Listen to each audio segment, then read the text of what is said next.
D'abord à remercier l'équipe de Rabat qui ont travaillé vraiment d'une façon extraordinaire. On a eu quand même une base de données qui nous a permis d'avancer et de faire nos démarches, parce que c'était un petit peu très difficile dans la mesure où on a démarré nos démarches un peu tardivement. Ce projet de loi était en 2016.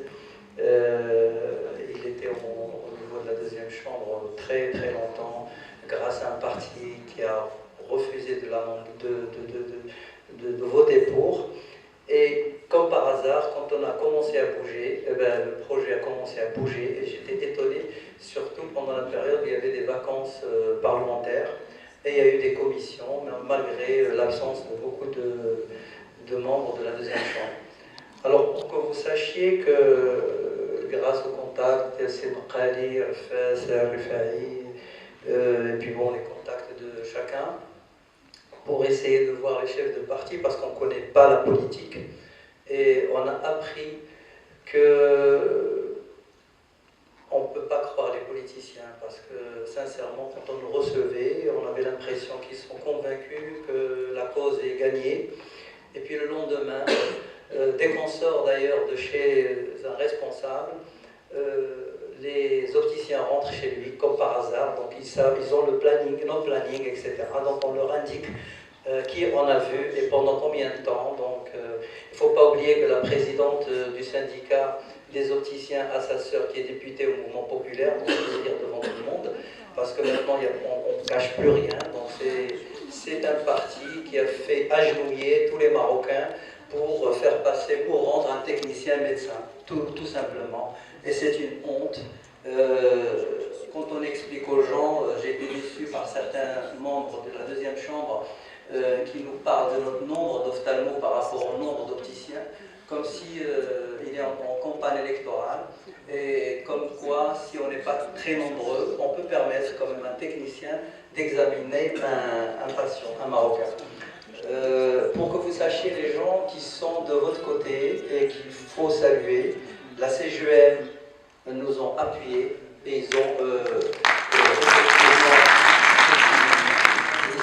effectivement amendé l'article 6 avec l'UMT, avec la CGT, parce que c'est la Wahidi qui était en contact avec la CGT, et la CGT, pardon, et le parti de l'Istiqlal également, qui nous a appuyés, même si les amendements n'étaient pas tout à fait ce qu'on avait évoqué, mais l'essentiel c'est qu'ils ont évoqué l'article 6, et je pense que c'est seulement ces gens-là qui ont évoqué l'article 6. Pour vous expliquer un petit peu comment ça se passe, c'est-à-dire s'il y a des amendements, il y aura des discussions, et puis le projet de loi va revenir à la première chambre pour le rediscuter. Si un article n'a pas été amendé, il ne va pas être l'objet de discussion. Et malheureusement, il n'y a que la CGM qui a tenu compte de nos amendements avec le groupe UMT et CDD. Tandis que le parti d'Istiqlal nous a dit on vous approuve, mais il a laissé quand même des exceptions qui étaient évoquées par le secrétaire général du Conseil de l'Ordre. D'abord, il faut savoir que le PJD était partagé, donc on a eu des oui, des non, des pourquoi, des machins, et on vient de sortir tout à l'heure de la deuxième chambre, et malheureusement, je pense que la cause est perdue, sauf miracle. Et oui, malheureusement, on s'est pris un peu tard, et il n'y a pas de logique malheureusement dans la deuxième chambre. C'est-à-dire on peut exposer tout ce qu'on veut, on me dit rangez vos affaires, ça ne nous regarde pas. L'essentiel c'est du lobbying, c'est du personnel, des relations personnelles, etc. Notre seule chance c'est d'essayer d'avoir un entretien avec la majorité. À leur tête, M. Akhnouch, c'est pour ça que je suis en train de sortir, d'essayer d'avoir un rendez-vous avec M. Akhnouch pour lui expliquer un petit peu la situation et le degré de gravité, et pour leur expliquer, parce que depuis samedi, on a eu quand même avec nous, parce qu'au début, on disait que les ophtalmos contre les opticiens, donc ça sonne un petit peu du business, ça sonne un petit peu parce qu'on veut qu'on ne pique pas nos malades, mais bon, actuellement, il y a tous les médecins, tous les secteurs, le secteur universitaire qu'on salue parce qu'ils sont avec nous, le secteur public qui sont avec nous, le Conseil de l'Ordre, et le collège syndical avec M. Afif, le syndicat national des médecins privés, M. Dessouli, et j'ai oublié quelqu'un, donc c'est tout.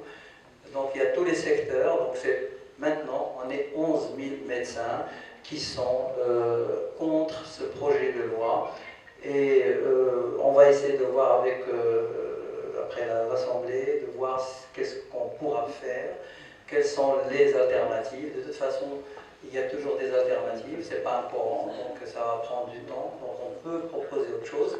Mais la conclusion, la leçon que j'ai retenue, c'est qu'il faut investir la politique. Nous, les médecins, on n'est pas investi au niveau de la politique et on paye pour ça.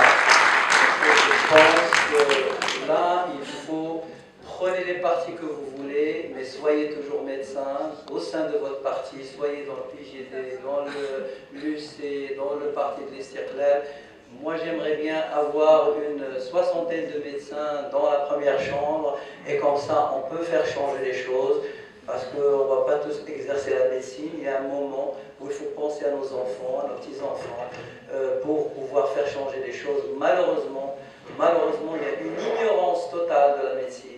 C'est-à-dire que là, on veut rendre les gens techniciens, on veut les rendre médecins par la loi. Et la loi, c'est elle qui va gérer les relations interhumaines. Sincèrement, je vous le dis, il faut se mobiliser pour la politique, parce que là, on est en train de payer notre indifférence par rapport à la politique. Tout se paye de toute façon. Dans la vie, tout ce qui n'est pas travaillé va se payer cash. Donc, espérons qu'on va nous écouter, parce qu'on a jusqu'à demain, jusqu'à jeudi, parce que c'est à jeudi 14h. Là, je viens de recevoir un courrier de la part de la CGEM qui ont demandé à repousser, avec le parti de l'Istiqlal, repousser la date de discussion pour pouvoir faire notre lobbying, si on peut, pour pouvoir toucher les personnes intéressées, au moins pour nous donner la possibilité de discuter avec les experts, parce que malheureusement, au cours de la première chambre, les médecins n'ont pas eu leur mot. Le syndicat des opticiens ont eu une journée d'études, et pas les médecins. Alors c'était bizarre, comment est-ce que des auxiliaires de la santé parlent de la santé des Marocains et pas les médecins? C'est vraiment, c'est au-delà du sens. Mais de toute façon, on paye notre indifférence par rapport à la politique du pays, et la politique, c'est ce qu'on vit chaque jour. Et sincèrement, il faut se mobiliser pour faire de la politique. Voilà. Merci beaucoup.